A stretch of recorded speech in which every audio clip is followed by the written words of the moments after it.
اعوذ باللہ من الشیطان الرجیم بسم اللہ الرحمن الرحیم الحمدللہ الذی جعلنا من المتمسکین بولایت امیر المومنین۔ امید کرتے ہیں مومنین آپ سب خیریت سے ہوں گے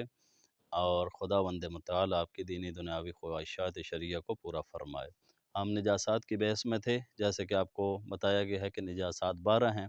ان میں سے پہلی 3 جو ہیں وہ ہم نے پڑھ لی ہیں، جن میں سے پیشاب، پاخانہ اور منی کی بحث گزر گئی ہے۔ آج نمبر 4 ہے مردار۔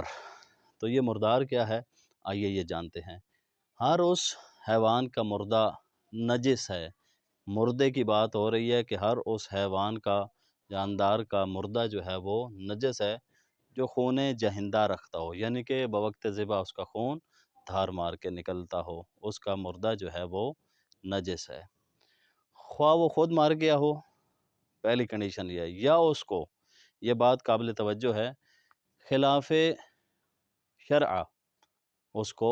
ذبح کیا گیا ہو، یعنی کہ ایک مرغی ہے، اس کو اگر آپ گردن کے نیچے سے ذبح کرتے ہیں اور آپ حکم یہ ہے کہ اس کے اوپر آپ تکبیر پڑھیں، قبلہ رخ ہوں، چلیں یہ مستحبات میں سے ہے، لیکن اس کو شرعی طریقے سے ذبح کرنا ضروری ہے۔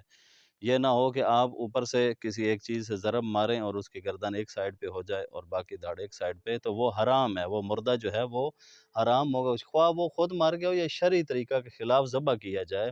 حلال گوشت ہو، حرام گوشت ہو، دریائی ہو، صحرائی ہو، اس سے کوئی مطلب نہیں ہے، وہ نجس ہوگا۔ مردار کے جسم کے وہ اجزاء جن میں روح حلول کرتی ہے، یاد رکھیے گا، جن میں روح حلول کرتی ہے، جیسے انگلیاں ہیں یا ٹانگ کا کوئی حصہ ہو گیا یا جسم کا کان ہے، جن میں روح حلول کرتی ہے وہ نجس ہیں۔ اسی طرح آگے چل کے یاد رکھیے گا، مردار کے وہ اجزاء جن میں روح حلول نہیں کرتی، جیسے انسان کے ناخن ہیں، بال ہیں، ہڈیاں ہیں، جانوروں کے دانت ہوتے ہیں، سینگ ہوتے ہیں، یہ چیزیں ایسی ہیں کہ جو نجس نہیں ہیں اور ان کو ہاتھ لگانے سے آپ کے اوپر غسل بھی واجب نہیں ہوتا۔ تو یاد رکھیے گا، وہ مردار جن میں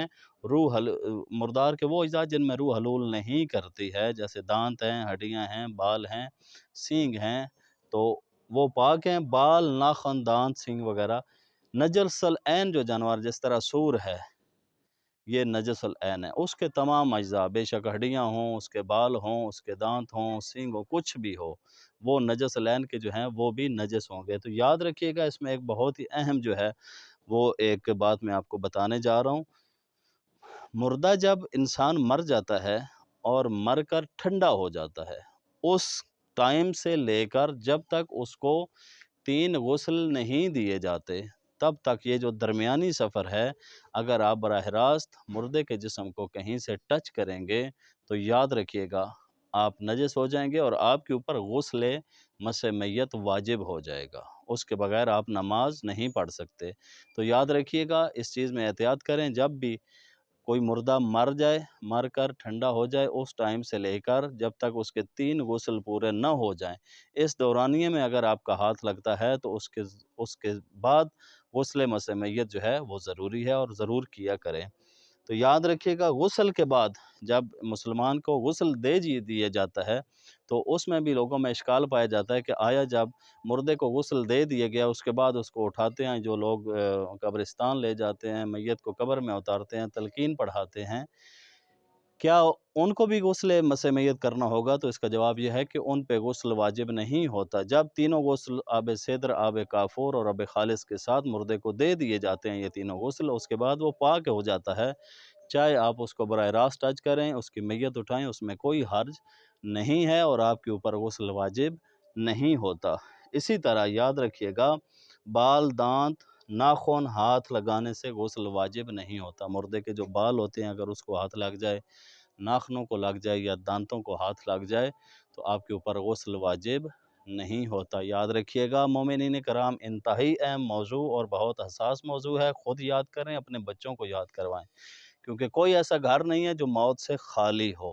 ہر گھر میں اموات ہوتی ہیں، چونکہ کل نفس ذائقۃ الموت، اس قرآن کریم میں اس خالق لم یزل نے علی الاعلان فرما دیا ہے کہ ہر ذی روح نے